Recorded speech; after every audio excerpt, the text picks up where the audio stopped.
vision of getting to this cloud 9, like our whole moment, the whole reason we're working our butts off throughout high school, college, our workforce is to, have an awesome job and then just relax a bit. It doesn't work that way. It really doesn't. So, our whole, we've always grown up knowing that we have to want it. If we want something, we have to go get it and work for it. So, the same thing goes with sleep, that we have this mentality that sleep isn't as important, it limits what we can do during the day. But in reality, it's that sleep is what actually makes us succeed more. So studies have shown that if we get to live 90 years, 36 of those years we spend sleeping. So that's a lot of time. Now, we don't really see at all, because most of us are only getting about 5 hours of sleep anyways, when in reality we should be getting about an average of 8, 9. As college students, the average should be about 9 hours a night, and that's not getting done at all because of school, because of work, because of these all activities we are supposed to be doing in order for us to get this awesome job. So 31% of our drivers are actually micro-sleeping, so that's like you fall asleep under the wheel and you have no control over it, it just happens. So yeah, that causes a lot of accidents, believe me. So, yeah, and so the benefits of sleeping is it lowers stress, so you're a happier person, so you focus more. You go actually up the scale, and you're not so moody. You're always ready, you're initiative, you're wanting to do more. So you're more proactive, which is a plus, especially since we're all trying to get this great career out of ourselves. As well as the energy conservation and the restoration and the creativity and the learning we get with sleeping. So that's basically what we need. At night, that's what our brain functions. It functions more at night than it does during the day. So if we get that enough sleep during the night, in the day we'll feel more refreshed and ready to do more because we've learned more. Our creativeness is actually alive, you could say, because it's not trying to wake up during the day. It's already there. And so then what I'm proposing is already using our technology for staying awake, then we could use that to go to sleep. We could set up our rooms where there's no dark, there's no light during the night, as we used to do it in the older ages. So I propose that give yourself an hour, one whole hour before you actually want to go to bed. Set up an alarm that you remind yourself, okay, it's time to go to bed.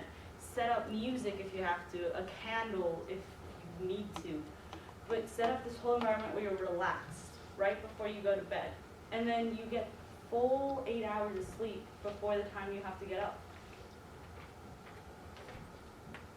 And so then this is really slow progress, but then eventually it'll be more natural for you. And so then your brain starts like, okay, it's time to go to bed without the alarm telling you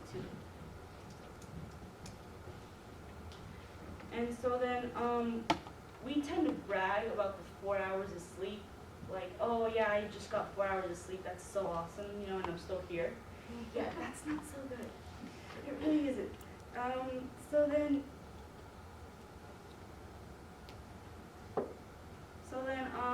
that's pretty much what I have to say about just getting 8 to 9 hours of sleep every night. So that way, in order for you to actually go up the scale, you'll be feeling different. You'll actually feel more refreshed at night. So you'll actually have more to do during the day instead of trying to stay up at night trying to finish it.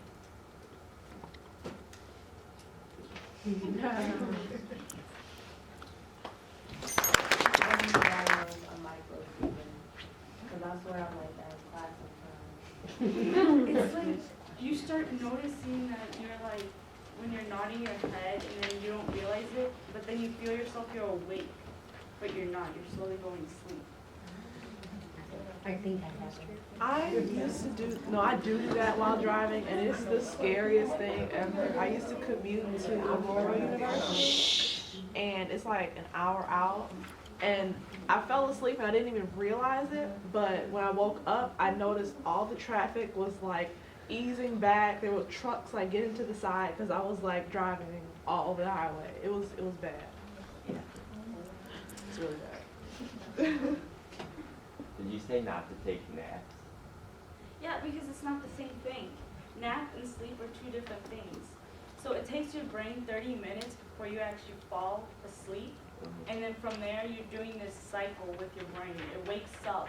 And so then if you're taking a nap, you're only getting about like a third, maybe even less than that. Because it takes like, your brain is pretty much like, have you guys seen like the graphs, like sinusoidal graphs, sine graphs? They just go up and down.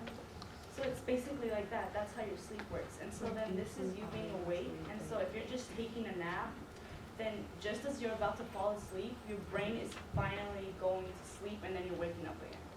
It's not the same thing. Cool beans. Okay, go ahead.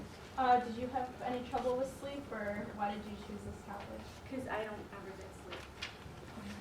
I actually just last night, it's bad because I went to sleep around 10 finishing a paper. And then I had to wake up at 4 for OTC or rough march. And so then I've been awake since 4 and I haven't gotten enough sleep.